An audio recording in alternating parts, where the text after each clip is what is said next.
অসমত লাখ লাখ লোকে এতিয়া ভোটাধিকাৰ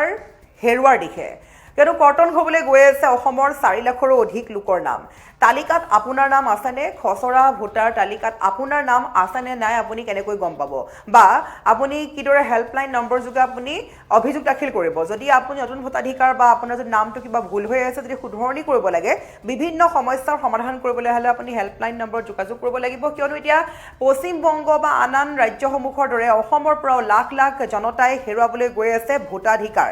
লাখ লাখ লোকৰ নাম কৰ্তন হ'বলৈ গৈ আছে এতিয়া অসমত এই খবৰে অতিপাতভাৱে হাহাকাৰ সৃষ্টি কৰিছে কিয়নো অসমত লাখ লাখ লোকে হেৰুৱাইছে ভোটাধিকাৰ লাখ লাখ লোকৰ নাম 4 লাখৰ অধিক লোকৰ নাম কৰ্তন হ'বলৈ গৈ আছে গতিকে আপোনাৰ নাম তালিকাত আছেনে নাই আপুনি কেনেকৈ গম পাব বা আপুনি যদিহে নতুন ভোটাধিকাৰ বা আপোনাৰ যদি নামত কিবা ভুল আছে বা কিবা খেলিমেলি হৈছে আপুনি কেনেকৈ অভিযোগনামা দাখিল কৰিব কেনেকৈ আপোনাৰ নাম অন্তৰ্ভুক্ত কৰিব সবিশেষ খবৰ লৈ আহিছো ৰাজ্যৰ কোন কোন লোকৰ নাম কৰ্তন হ'বলৈ গৈ আছে ভোটাৰ তালিকাত নাম শুধৰণি অন্তৰ্ভুক্তিৰ বাবে মুকলি হৈছে ইতিমধ্যে ফোন নম্বৰ অসমত লাখ লাখ লোকে হেৰুৱাবলৈ গৈ আছে ভোটাধিকাৰ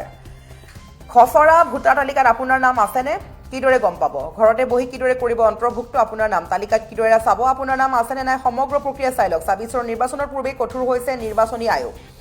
আৰু এই মুহূৰ্তত প্ৰত্যেক দৰ্শকক ক'ব লাগিব যে 4 লাখৰো অধিক গৰাকীৰ ভোটাৰৰ নাম কৰ্তনৰ বাবে চিনাক্তকৰণ কৰা হৈছে গতিকে তালিকাত এতিয়াই চাওক আপোনাৰ নাম আছেনে নাই মুকলি হৈছে হেল্পলাইন নম্বৰ খসৰা ভোটাৰ তালিকাত এতিয়াই পৰীক্ষা কৰক আপোনাৰ নাম যদিহে আপোনাৰ নাম আছে কিদৰে চাব অনলাইন তালিকাত নতুন ভোটাধিকাৰসকলে কিদৰে নাম অন্তৰ্ভুক্তিৰ বাবে আবেদন কৰিব আজি বিভিন্ন প্ৰশ্ন উত্থাপিত হৈছে যেহেতু কৰ্তন হ'বলৈ গৈ আছে অসমত বহু সংখ্যক ভোটাধিকাৰৰ নাম ইয়াৰ বাবে 3খন প্ৰপত্ৰ পূৰণ কৰিব লাগিব নতুন বা প্ৰথমবাৰ ভোটাৰ অন্তৰ্ভুক্তিৰ বাবে ফৰ্ম 6 পূৰণ কৰিব লাগিব নাম কৰ্তন বা অন্তৰ্ভুক্তিৰ বিৰুদ্ধে আপত্তি থাকিলে ফৰ্ম 7 পূৰণ কৰিব লাগিব যদি আপোনাৰ নাম কিবা কাৰণে কৰ্তন কৰি দিয়া হৈছে বা আপোনাৰ নামটো অন্তৰ্ভুক্ত হোৱা নাই আপুনি সেই আপত্তি দাখিল কৰিবলৈ আপুনি ফৰ্ম 7 পূৰণ কৰিব লাগিব যদি আপোনাৰ ঠিকনা সলনি কৰিব লগা হয় পৰিচয় পত্ৰ সলনি কৰিব লগা হয় তেন্তে আপুনি ফৰ্ম 8 পূৰণ কৰিব লাগিব আৰু যিকোনো সহায়ৰ বাবে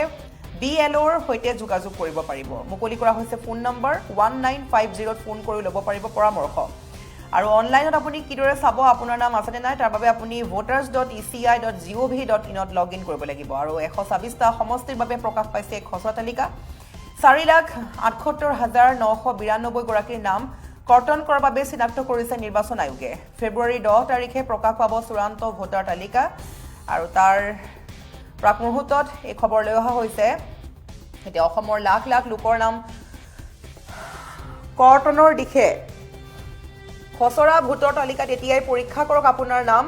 যেহেতু ফেব্ৰুৱাৰী 10 তাৰিখে প্ৰকাশ পাবলৈ গৈ আছে চূড়ান্ত ভোটাৰ তালিকা 4,78,992 গৰাকীৰ ভোটাধিকাৰৰ নাম কৰ্তন কৰাৰ বাবে চিনাক্ত কৰিছে নিৰ্বাচন আয়োগে তাত আপোনাৰ নামো অন্তৰ্ভুক্ত হৈছে নেকি 126টা সমষ্টিৰ বাবে প্ৰকাশ পাবলৈ গৈ আছে খসৰা তালিকা আৰু এই তালিকাত আপোনাৰ নাম আছে নেকি বা আপোনাৰ নাম যদিহে কৰ্তন হৈছে তেন্তে আপুনি সেইবোৰ আপত্তি কিদৰে দিব বা আপোনাৰ নাম তালিকাত আহিছেনে নাই অহা আপুনি অনলাইন যোগে চাব পাৰিব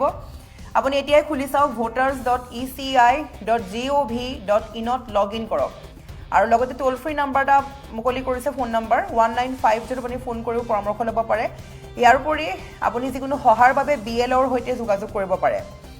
আৰু যদি কোনোবা ভোটাধিকাৰৰ ঠিকনা সলনি কৰিব লগা হৈছে যদি এড্ৰেছ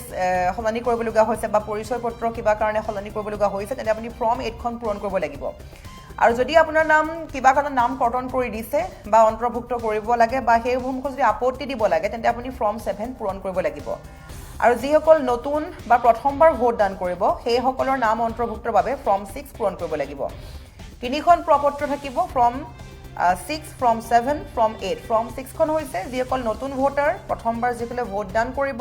তেওঁলোকৰ নাম ভৰ্তিৰ বাবে ফৰ্ম 6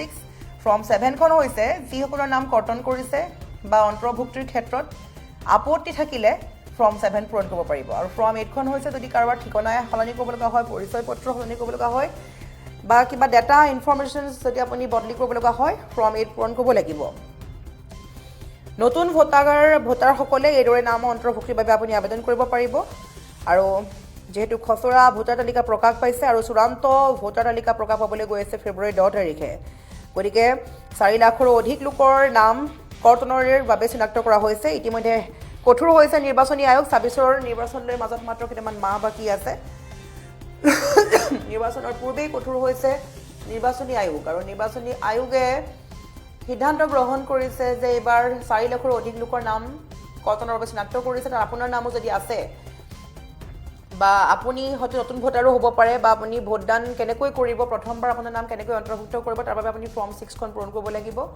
আৰু যদি আপুনি আপোনাৰ নামটো যদি কিবা কাৰণে কাটি দিছে বা আপোনাৰ নামটো অন্তৰ্ভুক্ত হোৱা নাই তেন্তে সেই অভিযোগসমূহ আপত্তিসমূহ থাকিলে